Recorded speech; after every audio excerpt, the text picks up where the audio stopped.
Jiwa terpilih, kamu telah menemukan siapa dirimu sebenarnya. Tidak ada pengumuman, namun ketika ia datang kamu tahu, sesuatu di dalam dirimu telah berubah. Bukan dunia yang berbeda, bukan orang-orang di sekitarmu, tetapi cara kamu merasakan hidup. Hal-hal yang dulu kamu kejar dengan penuh ambisi kini terasa hampa. Hal-hal yang dulu kamu takuti kini tidak lagi menguasaimu. Dan hal-hal yang dulu membuatmu merasa harus menjadi sesuatu, perlahan kehilangan cengkeramannya. Inilah awal dari penemuan jati diri. Bukan versi dirimu yang dibentuk oleh tuntutan, bukan identitas yang lahir dari luka, tetapi dirimu yang sejati. Sebagian orang menyebut fase ini sebagai kebingungan. Sebagian lagi mengira ini kelelahan. Namun jiwa terpilih tahu, ini adalah kesadaran. Kesadaran bahwa selama ini kamu hidup dengan topeng. Kesadaran bahwa banyak pilihanmu bukan berasal dari jiwamu, melainkan dari rasa takut akan penolakan. Dan ketika kesadaran ini muncul, kamu tidak bisa lagi kembali menjadi versi lamamu. Sejak titik itu, kamu mulai melihat dunia dengan cara yang berbeda. Percakapan yang dangkal terasa melelahkan. Drama kecil terasa tidak penting. Keramaian yang dulu membuatmu merasa hidup, kini justru menguras energi. Bukan karena kamu lebih baik dari orang lain, tetapi karena kamu tidak lagi selaras dengan frekuensi lama. Ini adalah tanda pertama jiwa terpilih. Kamu mulai bergeser secara batin, jauh sebelum perubahan terlihat secara fisik. Kamu mungkin belum tahu siapa dirimu sepenuhnya. Namun satu hal pasti, kamu tahu siapa dirimu bukan. Bukan lagi orang yang hidup demi pengakuan. Bukan lagi orang yang mengorbankan kebenaran demi diterima. Bukan lagi orang yang menekan suara hatinya sendiri. Dan sejak saat itu, perjalananmu menjadi sunyi. Kesunyian ini bukan karena kamu ditinggalkan, tetapi karena jiwamu sedang ditarik ke dalam. Kamu mulai mempertanyakan banyak hal. Mengapa aku merasa berbeda? Mengapa aku tidak lagi cocok di banyak tempat? Mengapa aku merasa seolah terbangun tapi juga kehilangan arah? Pertanyaan-pertanyaan ini tidak datang untuk melemahkanmu. Mereka datang untuk membongkar ilusi. Karena sebelum jati diri ditemukan, segala yang palsu harus runtuh terlebih dahulu. Hubungan yang dibangun dari ketergantungan akan diuji. Pekerjaan yang bertentangan dengan nilai jiwamu akan terasa berat. Lingkungan yang menekan pertumbuhanmu akan terasa sesak. Dan disinilah banyak orang menyerah. Namun jiwa terpilih, bertahan, bukan karena kuat secara fisik, tetapi karena ada suara di dalam yang berkata, teruskan. Kamu sedang menuju kebenaran. Kebenaran itu bukan tentang menjadi istimewa, bukan tentang merasa lebih tinggi, tetapi tentang menjadi jujur sepenuhnya. Jujur tentang apa yang kamu rasakan, jujur tentang apa yang kamu inginkan, dan jujur tentang apa yang selama ini kamu paksakan. Untuk pertama kalinya, kamu mulai mendengarkan dirimu sendiri, tanpa takut kehilangan orang lain. Dan di titik inilah, penemuan jati diri tidak lagi bisa dihentikan, karena sekali jiwa terbangun, ia tidak bisa kembali tertidur. Jika kamu merasakan narasi ini seperti berbicara langsung kepadamu, itu bukan kebetulan. Ini adalah panggilan kesadaran. Dan ini baru permulaan, saat dunia lama tak lagi menerimamu. Setelah kesadaran itu muncul, satu hal mulai terasa jelas meski sulit diterima. Dunia yang dulu terasa akrab, perlahan menjadi asing. Bukan karena dunia berubah menjadi lebih buruk, bukan pula karena kamu tiba-tiba menjadi orang yang berbeda secara sikap, tetapi karena frekuensimu tidak lagi sama. Kamu mulai merasakan jarak, bukan jarak fisik melainkan jarak batin. Percakapan yang dulu mengalir kini terasa kosong. Tawa yang dulu tulus kini terdengar dipaksakan. Dan banyak hal yang dulu kamu nikmati, kini terasa tanpa makna. Ini adalah fase yang paling membingungkan bagi jiwa terpilih. Karena di satu sisi kamu merasa lebih sadar, namun di sisi lain kamu merasa lebih sendiri. As kamu mulai bertanya-tanya, ada apa denganku? Mengapa aku tidak lagi cocok di tempat yang sama? Apakah aku sedang berubah menjadi seseorang yang aneh? Jawabannya sederhana namun dalam, kamu tidak menjadi aneh. Kamu sedang menjadi asli. Ketika jati diri mulai muncul, topeng lama mulai retak. Dan topeng itu tidak hanya milikmu, tetapi juga milik orang-orang di sekitarmu. Beberapa dari mereka merasa tidak nyaman. Bukan karena kamu menyerang, melainkan karena kehadiranmu kini memantulkan kebenaran. Tanpa kamu sadari, cara pandangmu yang lebih tenang, cara bicaramu yang lebih jujur, dan sikapmu yang tidak lagi mudah dipengaruhi, membuat banyak orang merasa terusik. Bukan karena kamu lebih benar, tetapi karena kamu tidak lagi bermain peran. Dan inilah mengapa sebagian orang mulai menjauh, sebagian menjadi dingin, sebagian berubah sikap tanpa alasan yang jelas. Ini bukan hukuman. Ini adalah penyaringan. Jiwa terpilih selalu mengalami fase pemisahan. bukan untuk menghukum, melainkan untuk melindungi pertumbuhan batin. Bayangkan sebuah benih yang mulai tumbuh. Ia tidak bisa tetap berada di tanah yang sama jika akar-akar lamanya menghambat pertumbuhannya. Ia harus mendorong, memecah, dan meninggalkan ruang lama agar bisa berkembang menjadi sesuatu yang utuh. Begitu pula denganmu. Hubungan yang dibangun dari ketergantungan emosional akan terasa berat. Lingkungan yang menuntutmu untuk selalu menyesuaikan diri akan melelahkan. Dan ekspektasi orang lain yang dulu kamu pikul dengan patuh, kini terasa seperti beban yang tidak adil. Di fase ini kamu mulai belajar mengatakan tidak, bukan dengan kemarahan, tetapi dengan kejelasan. Dan kejelasan itu sering disalahartikan sebagai jarak. Ada satu kesalahpahaman besar tentang kesadaran. Banyak orang mengira orang yang sadar akan selalu damai dan bahagia. Padahal sebelum kedamaian datang, akan ada ketidakcocokan. Ketidakcocokan dengan kebohongan kecil, ketidakcocokan dengan kepura-puraan, ketidakcocokan dengan hidup yang dijalani hanya untuk terlihat baik. Kamu mulai merasa tidak bisa lagi tertawa pada hal-hal yang melukai nuranimu, tidak bisa lagi diam saat hatimu menolak, dan tidak bisa lagi memaksa dirimu untuk masuk ke dalam ruang yang tidak lagi menerimamu sepenuhnya. Ini bukan pemberontakan, ini adalah integritas batin. Kesepian pun mulai muncul. Bukan kesepian karena tidak ada orang, melainkan karena tidak ada yang benar-benar sefrekuensi.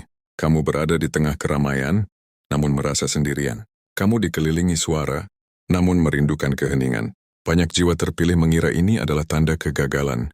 Padahal, inilah tanda bahwa kamu telah keluar dari ilusi kebersamaan palsu. Kesepian ini bukan untuk melemahkanmu.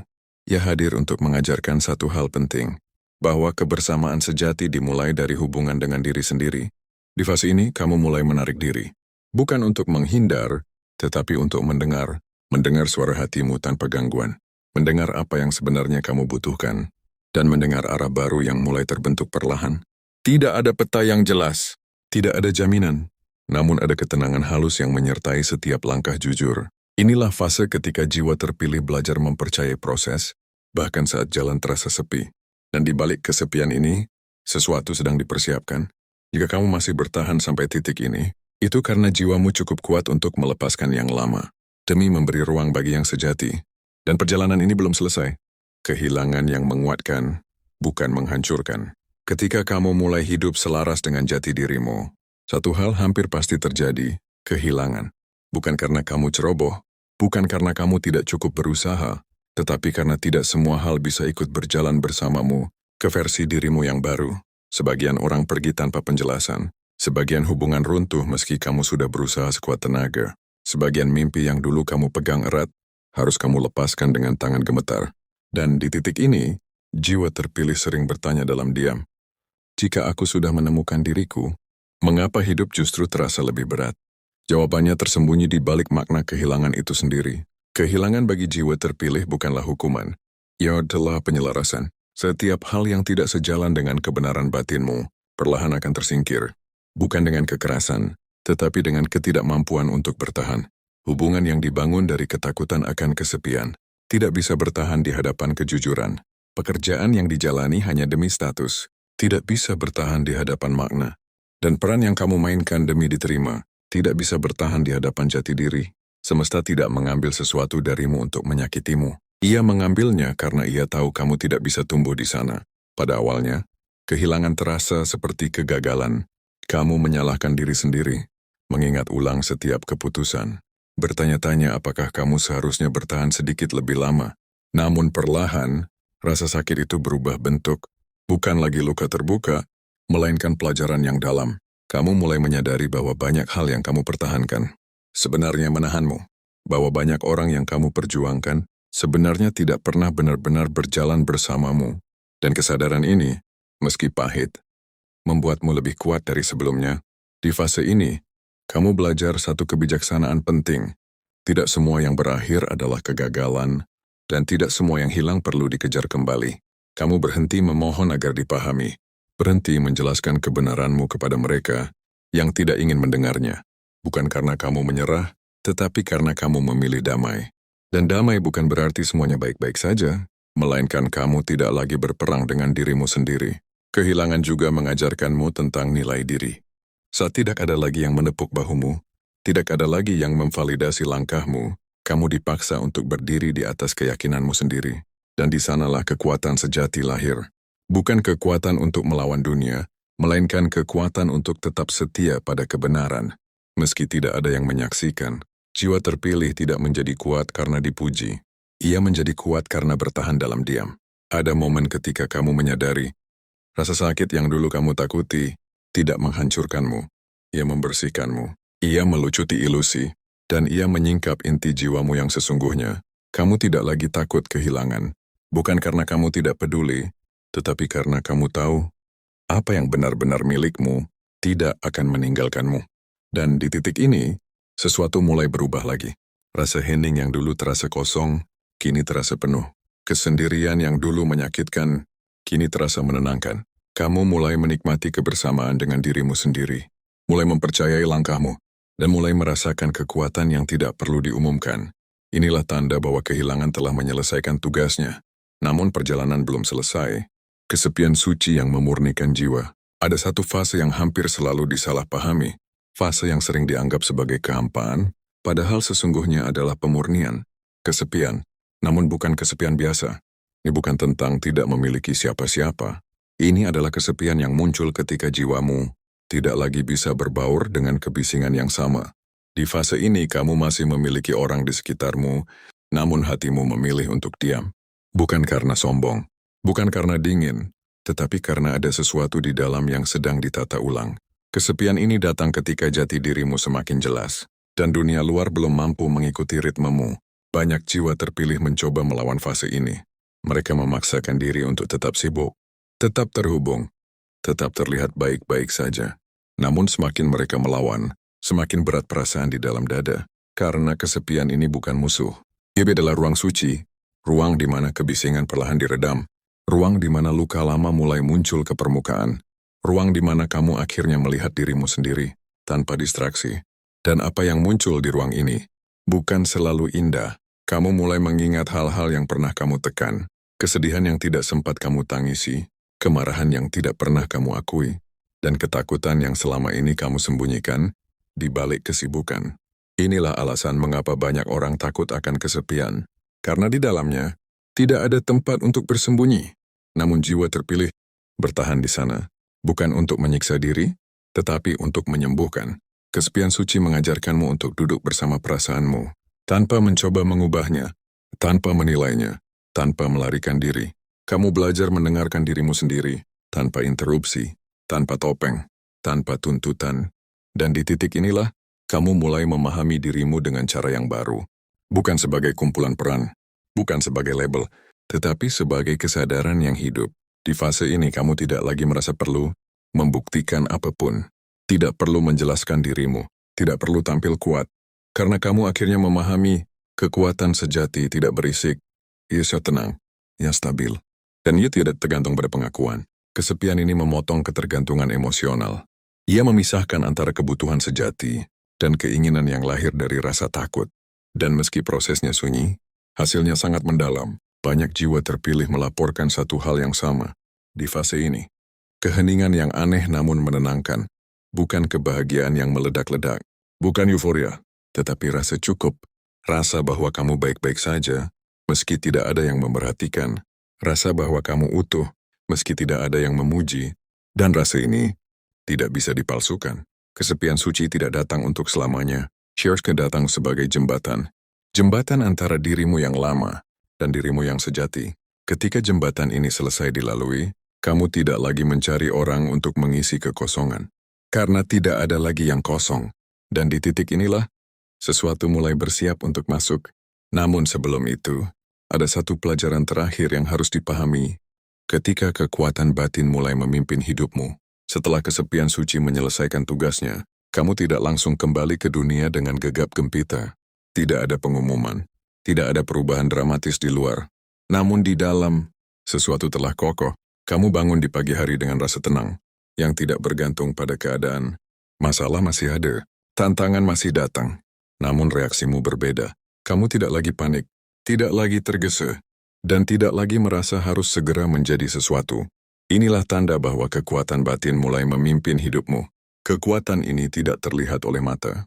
Ia tidak berbicara lantang, namun ia menentukan setiap langkahmu.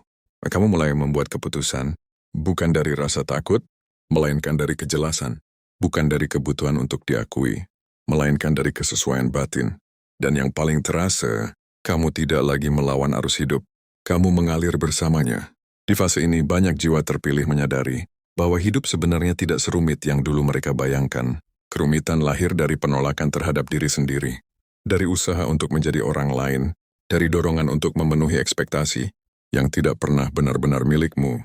Saat semua itu dilepaskan, hidup menjadi lebih sederhana.